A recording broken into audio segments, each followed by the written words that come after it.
There are a lot of misconceptions around stealth: what it is, what it does and how it works. One of the main ones I've seen people saying is that stealth makes an object completely invisible. And then on the opposite side saying that it is completely useless. So which one is right? Basically what these features do, is make the object, in this case an aircraft, smaller in terms of its radar return. You can think about it in a similar sense to your vision. After all, light waves and radar waves are the exact same thing. Both are electromagnetic radiation, only with different wavelengths. An automobile, for example, you can easily see at 300 meters or 1,000 feet. However, something much smaller, you will not be able to see at that distance.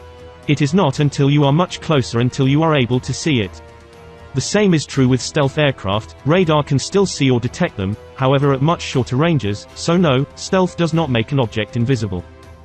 Stealth features on an object make that object smaller on radar, by either reflecting away, or absorbing as much of the radar waves as possible, so that only a small amount is returned to the radar. Again, similar to the ant returning a smaller amount of light than the automobile to the viewer. I won't get into the details of materials, or techniques used to make an object stealthy, but the objective of stealth features is to make the object have a smaller radar return. The size of these returns is typically measured in square meters, and called a radar cross-section, or RCS. A Kidd-class destroyer, a class of naval destroyers used before the newer Arleigh Burke-class, is said to have an RCS of around 2,000 square meters when it is viewed from its side. By comparison, the newer stealthy Juemala-class destroyers, despite being much larger in terms of size and displacement, are set to have an RCS of only 20 square meters due to its stealthy design.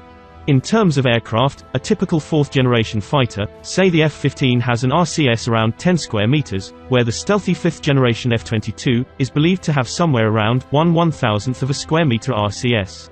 Now obviously, the true figure's highly classified. Now, these numbers may sound like a lot, or maybe they sound completely meaningless to you. But there is some math you can do with these figures to calculate the radar detection ranges. The formula for calculating it looks like this. However, if we are comparing two different aircraft, against the same radar, same frequency, transmit power, etc., we can greatly simplify this down to the range being proportional to the fourth root of its RCS.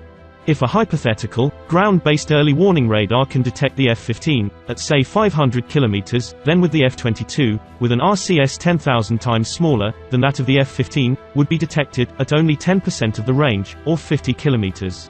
Keep in mind that this example is only in reference to radar. There are other methods of detection, such as infrared or visual, for which there are other stealth features to lessen the detection range of those methods. You may hear people mentioning stealth-busting radars that China and Russia are developing, and those are real. There are many ways to make detecting stealth aircraft easier. For example, lower frequency radars can detect at a much further range and higher computing power, can clean up the noise, and detect an object that would otherwise be lost in the clutter by older radars. But the basic principle still stands. Stealthy aircraft, while maybe being detected at further ranges, will still be detected at shorter ranges than a non-stealthy aircraft. And that is the whole point of stealth, to give its user an advantage. They're able to get much closer to the target before being detected than a non-stealthy aircraft would. So in this case, stealth is not useless. If it were, nearly every major military power, like the US, China, Russia, India, and Japan, and others would not be pouring massive amounts of money into developing their own stealth aircraft. How? There is a way which stealth may actually be useless, so to say, and that is the high cost. Not only the stealth aircraft cost more in a monetary sense, but also in terms of maneuverability, payload capacity, and huge propaganda loss if one of them is lost in combat.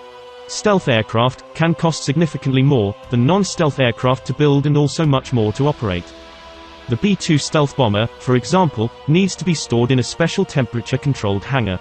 They have even constructed expensive mobile hangars so that the B-2 can operate at overseas bases called the B-2SS. While stealth technology has come a long way since the first stealth aircraft, the F-117. Stealthy features are not always the most aerodynamic features. Oftentimes, there has to be some compromise between the two. Also, to remain stealthy, weapons need to be carried internally, and not on the wings like other aircraft. For example, both the F-22 and F-35 can carry weapons externally on their wings, but will suffer a significant loss in its stealthiness. And finally, the cost of losing a stealth aircraft. In 1999, the F-117 was shot down over Serbia. The loss of the aircraft had a great impact on the public's perception of stealth.